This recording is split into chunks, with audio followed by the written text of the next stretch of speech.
All right, crew, we are back. Been knocking out a bunch of projects lately. Still need to knock out the lower for my URGI. Gonna do that here shortly. Kind of slacking in that department. But one thing I was doing was I've been trying to, and I've had a AR9 for quite some time now.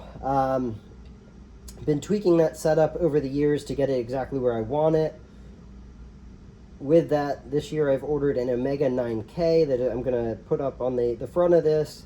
So stoked to get a little bit shorter of a suppressor. I'll show you my current setup here shortly.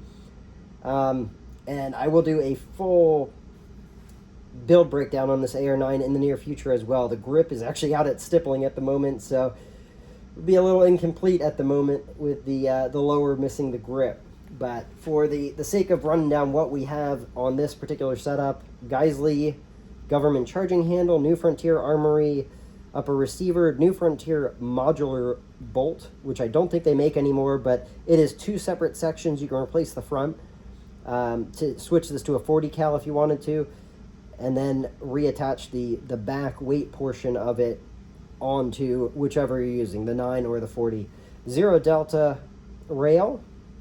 I love this setup. Did discover yesterday it seems to be moving a little bit, so I got to email them because I cannot find the torque spec for this at all. We have the JMac Customs HRD, so their hand retention device, Cloud Defensive Micro, which I installed last year, and that is going to bring us up to today's topic. So I have the Angstadt Arms. I have their blast can here. As you can see, I've used that thing decent amount. So that's how it looks with the marks from their flash hider. But ultimately, today's topic, I was going to talk about their flash hider. So this obviously, well, it is mounted on their flash hider, as I kind of hinted there from the designs that are made from it being shot. But let me go ahead. We will pop that off. And if you are not running 3-lugs on your PCC, you got to hop on that game because this 3-lug is where it's at. So this is a 3-lug blast can, so I can pop this off. You can now see we got our flash hider in there, and we got our lugs. So this particular setup is a 1/2x36. You can see I have a second upper in the back there. That one happens to be a 1/28. My understanding is historically when they released the 9mm carbines, they threaded them differently so you wouldn't mix up the muzzle devices. And over the years, people have just they just started doing the 1/28.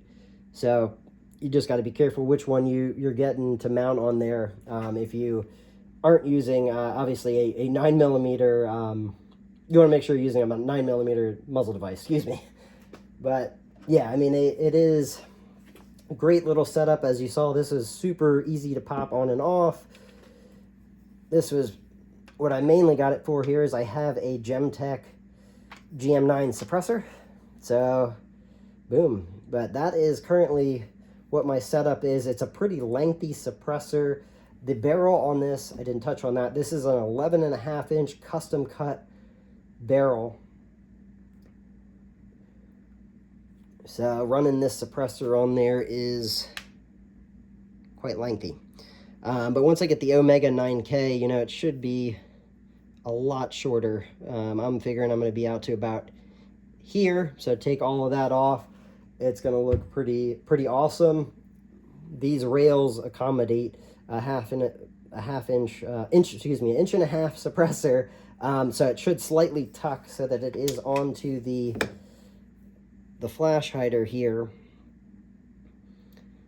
and just tuck into the rail. So, but back onto today's topic, which is these flash hiders.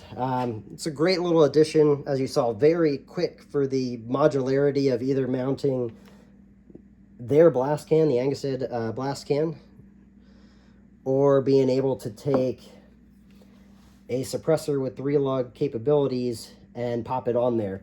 Another area that, I mean, some probably haven't even thought of using it for would be, I mean, if you have a 1/28 like this opens the options of running this on a 22.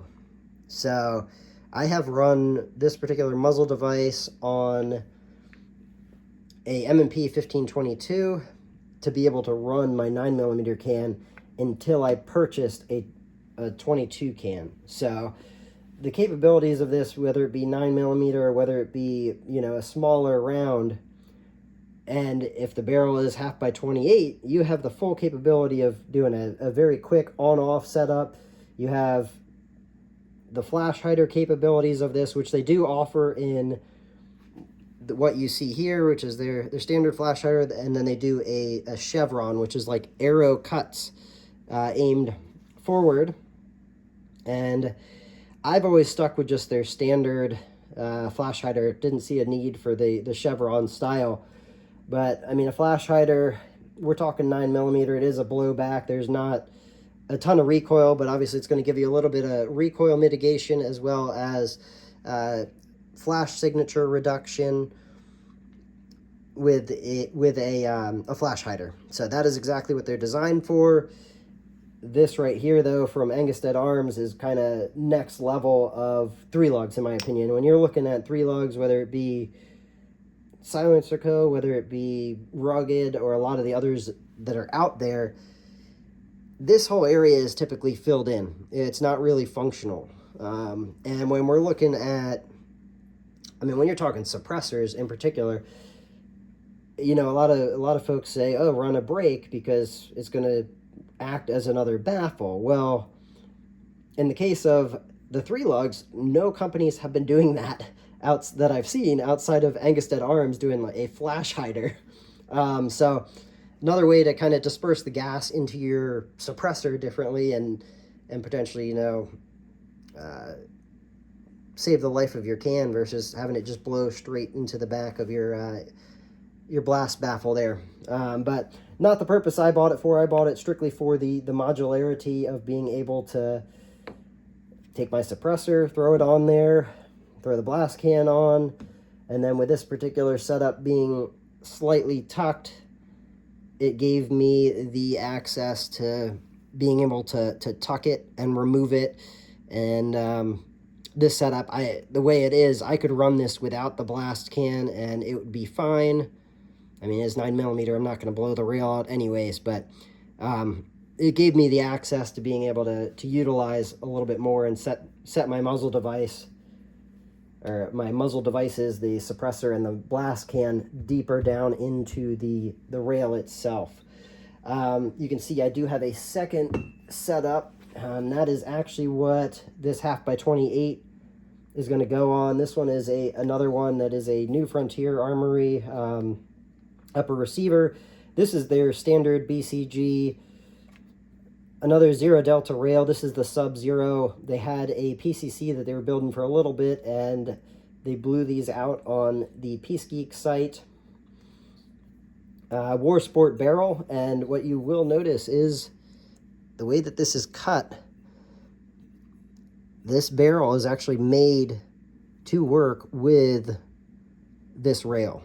So if you're not familiar, 0 Delta bought War Sport. So they made these barrels branded as 0 Delta at one point. I happened to just snag up the War Sport one and happened to score the rail that went with it. So this will be being finished up this year. I have another Vortex Spark AR, which happens to be on a build I want to upgrade the optic on. So I'm going to shift the Spark AR onto this for consistency's sake across my AR9 uppers.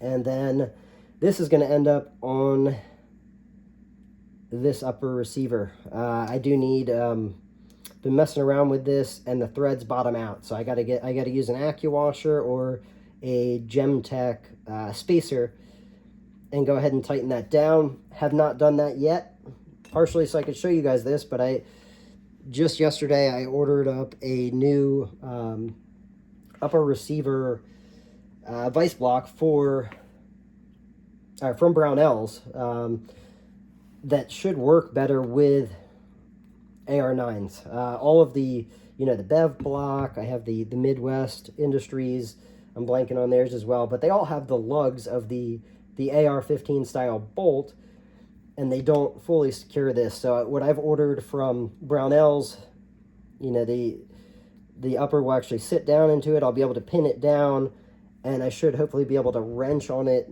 a little bit more securely than what I have been doing with some of my others. So may even need to go back and try to tighten down the muzzle device on that one. And to that point, while we are talking about that, they do have a tool. So this is the Angstadt Arms tool. That's the 3-lug, and then this is actually for the blast can. 3-lugs do require a little bit of maintenance, so you do need to pull them apart, clean out the, you know, the carbon, and go ahead and lube the springs that you are compressing as you are pushing it down onto the lug.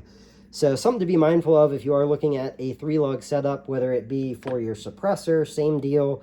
You do have to do a little maintenance to these guys to kind of make sure that they are still functioning properly. And you know, the Gemtech one, I think this one actually does not fully come apart, if I recall. But at least the Angstadt Arms can, and some of the other 3-lug mounts out there do offer the ability to pull them apart and service it. So yeah, you can see we just got our threads that go into the can, and yeah, their design I think is pretty sealed, but I have not had any issues with it, and it functions smooth, so not going to complain there. Definitely was a good investment to be able to mount that on either of these uppers here shortly. But yeah, highly recommend checking out the Angstadt Arms, their flash hider, their blast can, and if you do get either of them, you're likely going to want to acquire the actual tool. So very, very helpful piece of equipment when mounting the muzzle devices. Have yet to have to take this apart, but when I do, I've got the tool handy for that. All of the Angstadt Arms, the blast can and the muzzle devices can be located over at Brownells. I have a link down in the bio, links down there with codes and everything. But that's what I've got for you guys today. Again, a lot in the works. I will circle back once I get everything dialed in to where I want it to be on this particular setup. Hopefully the can comes in shortly. I ordered it direct from Silencer Co., and it's been taking a little bit of time, but I am patient. So just excited to get this thing closer to where I want it. A little bit shorter. And I think that having the can tucked, you know, just in there is going to look awesome. And then having the capability to pop it out because of the 3-lug. So huge shout out to Angstadt Arms for their flash hider design, because I think that I think this was definitely a huge innovation for, you know, the 9mm 3-lugs. If anybody else is making similar ones to these, please call it out down below, because theirs are the only ones I have seen. Everybody else I've seen is just a solid one, but having the additional functionality really is what caught my eye with this. So I will catch you guys later. Run suppressed, stay blessed.